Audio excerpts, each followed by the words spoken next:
సంవత్సరాల పదవీ కాలం ముగిసినటువంటి ప్రజా ప్రతినిధులను ఘనంగా సన్మానించారు ఆలేరు ఎమ్మెల్యే భిల్లా ఐలయ్య. యాదాద్రి భువనగిరి జిల్లా ఆత్మకూరు మండల కేంద్రంలోని జేఏఎస్ ఫంక్షన్ హాల్లో పదవీ కాలం పూర్తయినటువంటి ప్రజా ప్రతినిధులను ప్రభుత్వ విప్ ఆలేరు ఎమ్మెల్యే భిల్లా ఐలయ్య ఘనంగా సన్మానించారు. బుధవారం రోజు పదవీ విరమణ కార్యక్రమంలో పాల్గొన్న భిల్లా ఐలయ్యని ఘనంగా స్వాగతం పలికి సన్మానించారు. ఈ సందర్భంగా గత 5 సంవత్సరాలుగా ప్రజలకు అందుబాటులో ఉండి అనునిత్యం సేవ చేసినటువంటి ప్రజా ప్రతినిధుల సేవలను కొనియాడారు. నిధులున్నా లేకున్నా కష్టం వచ్చినా సుఖం వచ్చినా మీ మీద నమ్మకంతో గెలిపించినటువంటి ప్రజలకు సేవ చేసే అదృష్టం మీకు కలిసింది. కాబట్టి అదే కృతజ్ఞతతో 5 సంవత్సరాలు మీ గ్రామాలతో పాటు మండలం ఉన్నటువంటి సమస్యల మీద స్పందించి మీకు సాధ్యమైన కాడికి పనులు కానీ వాటికి అందుబాటులో ఉండాలని ఆశిస్తూ మీరందరూ కూడా ఈ 5 సంవత్సరాలు మళ్ళీ ఈ ప్రాంత ప్రజలకు మీరు చేసినటువంటి సేవలతోటి మళ్ళొక్కసారి మీరందరూ ప్రజాప్రతినిధిగా ఉంటారని ఆశిస్తూ ఇది వీడ్కోలు సమావేశమైన మళ్ళీ త్వరలోనే స్థానిక సంస్థలు వచ్చే ఎలక్షన్లో మీరందరూ ప్రజాప్రతినిధిగా ఉండాలని ఆశిస్తూ ఆ శ్రీ యాదగిరి లక్ష్మణ ఆశిస్సులు ఇంకా కూడా మీ అందరి పైన ఉండి ఇంకా నిత్యం మీరు ప్రజాసేవలు ఉండాలని కోరుకునే వాళ్ళలో నేను ముందు వరుసలో ఉంటానని తెలియజేస్తూ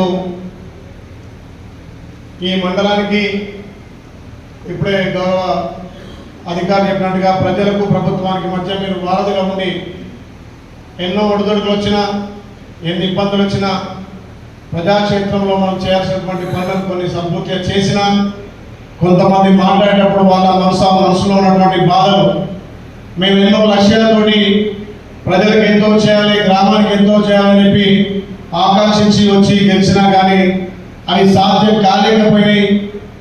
కొన్ని పరిస్థితుల వల్ల ప్రభుత్వం కావచ్చు, అక్కడ ఉన్నటువంటి విపత్కర పరిస్థితులు కావచ్చు, కరోనా సమయం కావచ్చు, నిధుల వెసులుబాటు కావచ్చు, వాటి వల్ల మీరు అనుకున్నటువంటి అభివృద్ధి చేయలేకపోయిన కొంతమంది మనసులలో బాధ ఉంది. ఏదేమన్నా మీరు ప్రజలు ఇచ్చినటువంటి ఆశలతో దిగ్విజయంగా చేసిందని చెప్పి నేను ఆశిస్తున్నా. పరిస్థితుల బట్టి కూడా ప్రభావం బట్టి కూడా కొన్ని పనులు కావచ్చు కాకపోవచ్చు. మీ అందరి ఆశీర్వాదంతో ఈ ఆత్మకూరు మండలం ఉంటేనే 8 మండలాల్లో ఎక్కువ నేను అత్యధిక ప్రేమించి ఎక్కువ అత్యధిక తిరిగిన మండలంగా ప్రతిపక్షాలు కానీ ఏ పార్టీ అయినా మా అన్న మా తమ్ముడు మా నాయకుడిని మీ అందరూ ఆశీర్వదించి భారీ మెజార్టీ ఇచ్చినటువంటి ఆత్మకూరు మండలం. కాబట్టి ఈ ఆత్మకూరు మండలాన్ని నేను గుండెకాయగా చూసుకొని ఇంకా కూడా మీరు ఏదైతే కొన్ని మిగిలిన పనులు ఉన్నాయో వాటన్నిటినీ మీరు ప్రజాప్రతినిధులు లేకున్నా మీరు మళ్ళీ ప్రజాప్రతినిధులు వచ్చినా మీ అందరి సహాయ సహకారంతో మిగతా పార్టీలను కలుపుకొని ఈ ఆత్మకూరు మండలాన్ని అభివృద్ధి చేస్తారని చెప్పి మాటిస్తూ గతంలో ఎట్లయితే మీరు ప్రజాప్రతినిధులుగా వివిధ హోదాలో నాకు సహకరించారు, ఈ 5 సంవత్సరాలు కూడా మీరందరూ కూడా ఈ మండల అభివృద్ధిలో భాగం పంచుకోవాలని చెప్పి ఆశిస్తూ ప్రభుత్వం ప్రజాప్రభుత్వం మీ అందరి చేతి ఎన్నుకోబడ్డ ప్రభుత్వం కాబట్టి తప్పకుండా ఏదైతే తల్లి సోనియా ఇచ్చినటువంటి అభయస్థం 6 గ్యారెంటీలు అమలు చేసుకుంటూ రైతులకు పెద్ద పీట వేయాలని చెప్పి గత ప్రభుత్వంలో రైతులకు ఏదైతే సంక్షేమ పథకాలు ఇచ్చారో వాటన్నిటి కూడా ప్రజలకు అమలు చేస్తూ ఇంకా మెరుగైనటువంటి రైతులకు అభివృద్ధి ఫలాలు అందియాలనే ఉద్దేశంతో రైతు భరోసాను రైతు బంధువులు రైతు భరోసాగా చేసి రైతు అప్పుల పాల్గొంటూ రైతులకు ఏకకాలంలో రుణమాఫీ చేసి రైతులను ఇంకా పైకి తీసుకురావాలనే ఉద్దేశంతో ప్రభుత్వం ఏకకాలంలో 2 లక్షల రుణమాఫీ తీసుకుంది. ఈ 2 రోజుల్లోనే వాటికి కూడా ప్రభుత్వం నుంచి గైడ్లైన్స్ వస్తాయి. ప్రతి రైతన్నకు 2 లక్షల వరకు రుణమాఫీతో పాటు వచ్చే పంటకు రైతు భరోసా ఇస్తామని చెప్పి ప్రభుత్వం చెప్పింది. తప్పకుండా అమలు చేస్తాం.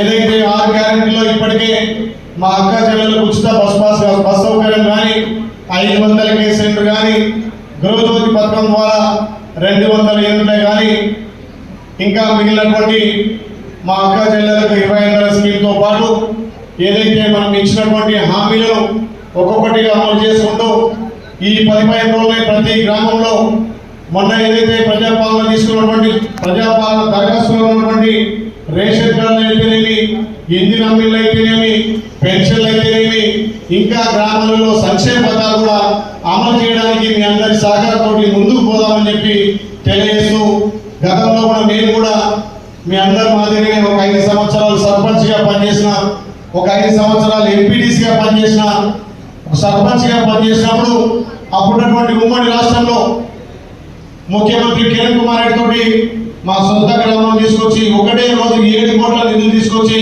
గ్రామాన్ని అభివృద్ధి చేసిన అప్పుడున్నటువంటి జిల్లా పరిషత్ చైర్మన్ కసిరెడ్డి నారాయణతో కూడా 3,20,00,000 తీసుకొచ్చి సైదాపురాన్ని ఉమ్మడి ఆంధ్రప్రదేశ్ ని 10,20,00,000 అభివృద్ధి చేసిన కాబట్టి ఆ మాదిరిగా ఆలయాన్ని అభివృద్ధి చేస్తానని చెప్పి ఆకాంక్షిస్తూ నేను కూడా ఎంపీటీసీగా చేసిన.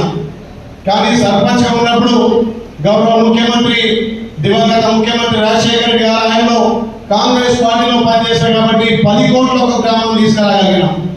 రెండోసారి ఎంపీటీసీ వచ్చినప్పుడు టీఆర్ఎస్ ప్రభుత్వంలో వచ్చినాం. 10 కోట్ల అభివృద్ధి చేసుకుని ఎంపీటీసీగా 5 లక్షలు కూడా చేయలేకపోయినా. కాకపోతే నా సొంత నిధుల నుంచి 40-50 లక్షలు గ్రామానికి పెట్టగలిగేదమ్మా. యాదగిరి పట్టణానికి నేను గుట్టలో ఎంపీటీసీ గెలిచిన కాబట్టి పట్టణానికి నా సొంత నిధుల నుంచి ఆయా వార్డులలో 50 లక్షల దాకా పెట్టినా కానీ నేను కూడా ఎంపీటీసీగా ఉన్నటువంటి పరిస్థితుల్లో పనిచేయలేకపోయినా. మరి మనందరం కష్టపడి ఏది కోరి తెచ్చుకొని కష్టపడి 60 సంవత్సరాల కాలం సాధకం చేసిన తల్లి సోనియమ్మ నేతృత్వంలో, ఇక్కడ కేసీఆర్ గారి నేతృత్వంలో తెలంగాణ వస్తే బంగారు తెలంగాణ ఉన్నటువంటి కేసీఆర్ పాలనలో కొంతమంది ఎంపీటీసీలకు సర్పంచ్లకు నిధులు రాలేదు. ఆ నిధులు కూడా ఆరాధనతోటి మనం అనుకున్నటువంటి లక్ష్యాన్ని నెరవేర్చలేకపోయాం. కాబట్టి ఇప్పుడు ఈ 10 సంవత్సరాల తర్వాత ఎంపీటీసీలకు కానీ సర్పంచ్లకు కానీ మొన్ననే గౌరవ ముఖ్యమంత్రి మాట్లాడడం, నేరుగా గతంలో ఎట్లయితే కాంగ్రెస్ పాలన ఇచ్చినటువంటి నిధులను నేరుగా గ్రామ పంచాయతీలకు, మండల పరిషత్లకు, జిల్లా పరిషత్ ఇవ్వాలని చెప్పి మేము మెమోరాండం కూడా ఇవ్వడం జరిగింది.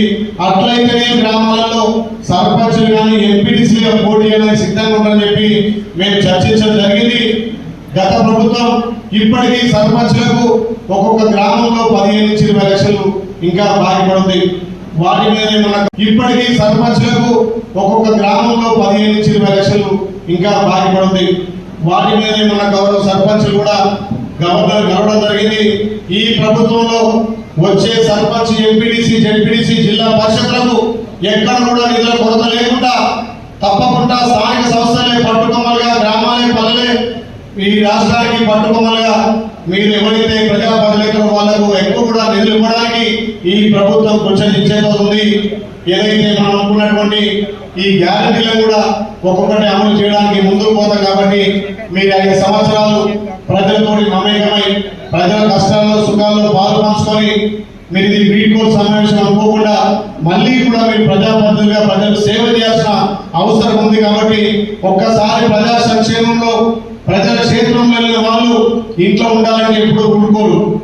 మళ్ళీ ఏ రకంగానో ఏదో పనితోటి ప్రజలకు సేవ చేయాలనే తపన ఉంటుంది. కాబట్టి మీరందరూ మళ్ళా ప్రజాప్రతినిధులు అవుతారు.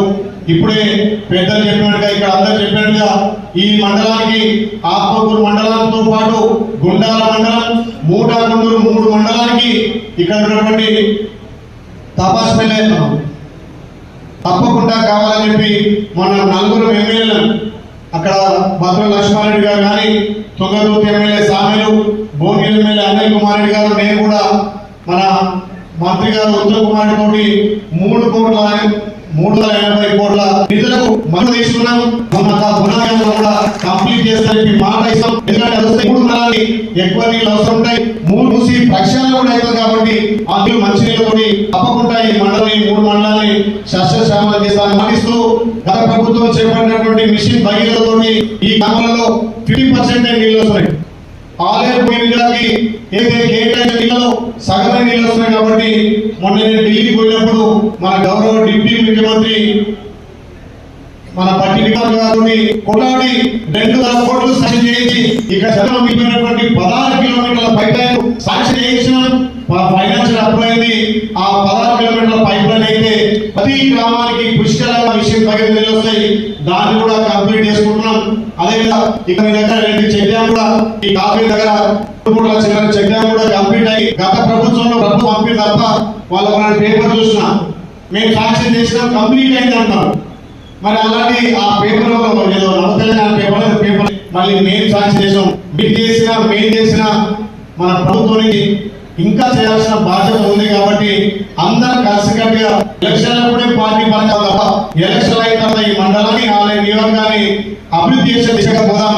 దాంతో పాటు ఒకటి రెండు బ్రిడ్జిలు కూడా గతంలో ఉన్నప్పుడు మన ఇప్పుడు ప్రస్తుతం మంత్రి గారు కోమటిరెడ్డి వెంకటరెడ్డి గారు మానేసిండు, వాటిని మళ్ళీ రిజిస్టర్ చేసి ఆ బిల్లులు కూడా చేయడానికి మనం ముందుకు పోదాం. ఈ మండలాన్ని అన్ని విధాలను ఈ సహకారాన్ని అభివృద్ధి చేస్తాం. ఈ 10-15 రోజులనే ఈ ఆత్మకూరు మండలం కూడా సుమారు 500 నుంచి 750 ఇళ్ళు అందజేస్తారని చెప్తున్నాం. ఎందుకంటే మనకి 8 మండలాన్ని మన గౌరవ ముఖ్యమంత్రి ఒక్కొక్క కాన్సెన్స్ కి 2500 ఇళ్ళు నిర్మించారు. ఆ ఇల్లు కూడా మీకు ఎక్కడైతే ఊళ్ళో గజాల జాగా ఉండి నిరుపేదైనటువంటి వాళ్ళు ఏ పార్టీ కానీ ఏ కులమాలు కానీ ఏ మతాలు కానీ పార్టీలకు అతీతంగా కులాలకు అతీతంగా ఫస్ట్ మనం సెలక్షన్ చేయాల్సిన అవసరం ఏంటంటే గ్రామంలో మొత్తం ఇల్లు చేసే విధంగా అది కూడా ఫ్యూచర్ వాళ్ళు ఎప్పుడు కూడా కరెంట్ బిల్లు కట్టకుండా కరెంటు వాడకుండా ప్రతి ఇంటికి సోలార్ తోటే ఆ 5 లక్షలు నిర్మించాలనే కార్యక్రమాలు చెప్పండి. కాబట్టి దీంట్లో మీరందరూ భాగస్వాములు కాబట్టి ఈ మండలంగా అభివృద్ధి చేసుకున్నాం. ఈ 8 మండలాల్లో ఆత్మకూరుకు అత్యధిక నిలిచి ఈ ఆత్మకూర మండలాన్ని 7 మండలాల్లో ఆదర్శ మండలం చేయడం తెలియజేస్తూ మీరందరూ ఎవరు కూడా మీ రాజ్యాంగం మా డ్యూటీ అయిపోయి మీరు ఎప్పుడు కూడా ప్రజాక్షేత్రంలో ప్రజలు గుర్తించి రాబోయే రోజుల్లో మిమ్మల్ని ప్రజాపతి మళ్ళీ చూస్తూ ఈ అవకాశం. స్వామి బోధానంద గోసేవ ఆశ్రమం సైథాపూర్. జ్యోతిష్యం, వాస్తుశాస్త్రం మన పూర్వీకులు మనకిచ్చిన వరం. దుర్గాదేవి, కాలభైరవ ఉపాసనతో వాక్సిద్ధి పొందిన శ్రీ శ్రీ బోధానందగిరి స్వామివారు మీకు ఎలాంటి సమస్యలున్నా, వాటిలో ముఖ్యంగా ధన నష్టం, ఆరోగ్య నష్టం, భార్యాభర్తల మధ్య గొడవలు, ప్రేమించుకున్న వారు దూరం అవడం, ఎన్ని సంబంధాలు వచ్చినా పెళ్లి ముడి పడకపోవడం, రోడ్డు ప్రమాదాలు, అప్పుల బాధలు, వ్యవసాయంలో నష్టాలు, పెద్దల మాట పిల్లలు వినకపోవడం, ఆరోగ్య శాంతి, గృహశాంతి, మనశ్శాంతి లేకపోవడం, ఇలాంటి సమస్యలు ఉన్నట్లయితే ఒక్కసారి స్వామీజీని కలవండి. మీ సమస్యలకు తగిన పరిష్కారాన్ని పొందండి. అంతేకాక అన్ని రకాల వ్యాధులకు గోపంచకవ్య మరియు మూలికా వైద్యం చేయబడును. నమ్మకంతో రండి, ఆయురారోగ్యాలతో వర్ధిల్లండి. మా అడ్రస్ స్వామి బోధానంద గోసేవ ఆశ్రమం, సైథాపూర్, వీరభద్రస్వామి గుడి దగ్గర, యాదగిరిగుట్ట. సంప్రదించవలసిన నెంబర్ 9849213754 మరియు 9618034138.